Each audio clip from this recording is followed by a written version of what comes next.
1ஆம் தேதி பிறந்தவரா நீங்கள்? அப்ப இந்த பலன் உங்களுக்கு தான். 1ஆம் தேதி, 10ஆம் தேதி, 28ஆம் தேதி.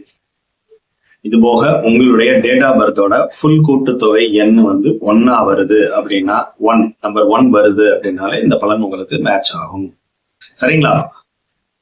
ஜோதிட சாஸ்திரத்துல 1ஆம் நம்பரை குறிக்கக்கூடிய பிளானட் யாரு? சூரியன். சரிங்களா? அப்ப சூரியனோட குணாதிசயங்கள் உங்களுக்குள்ள நிரம்பி இருக்கும். சூரியன் உங்க இதுல ரோலிங் பிளானட்டா இருப்பாரு. சூரியனோட குணாதிசயம் என்ன? எதுலையுமே ஸ்ட்ரைட் ஃபார்வர்டா இருக்கிறது, நேர்மையா இருக்கிறது, கௌரவத்துக்காகவே, அதாவது கௌரவத்துக்காக எல்லாத்துலயும் ஒரு முன்னாடி நிக்கிறது.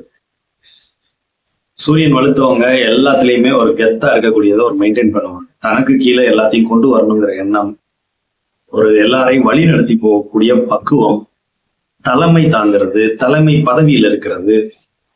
ஒரு சின்ன கூட்டம் இருந்தாலும் அதுக்கு இவங்கதான் தலைமையில இருப்பாங்க. சோ அந்த மாதிரி ஒரு அமைப்பை கொடுப்பாரு. எல்லாத்துலயும் தான் அப்படிங்கிற எண்ணம் மேலோங்கி இருக்கும். ஆளுமை திறன், எல்லாரையும் கட்டுப்படுத்தக்கூடிய ஒரு திறன் இருக்கவே செய்யும். நல்ல காரசாரமான ஹாட் ஃபுட்டை விரும்பக்கூடியவங்க. ஆரண உணவை சாப்பிட மாட்டாங்க. 1ஆம் தேதி பிறந்தவங்க இல்ல உள்ள வந்து ஹாரோஸ்கோப்ல இருக்கிற பலன்களுக்கு ஏற்ற மாதிரி சற்று கூட குறைய வித்தியாசங்கள் இருக்கும். பாவகிரகங்களோட தொடர்பு எல்லாம் அங்க இருக்குன்னா வித்தியாசப்படும். சரிங்களா? பேசிக்கா 1ஆம் தேதி பிறந்திருக்கீங்க, 10ஆம் தேதி பிறந்திருக்கீங்க, 28ஆம் தேதி பிறந்திருக்கீங்கன்னா சூரியனோட குணாதிசயங்கள் உங்களுக்குள்ள நிரம்பி இருக்கும். சூரியனுமே உங்க ஜாதகத்துல ஓரளவு வலுவான அமைப்புல இருக்கவே செய்வார். கண்டிப்பா செக் பண்ணி பாருங்க, கரெக்டா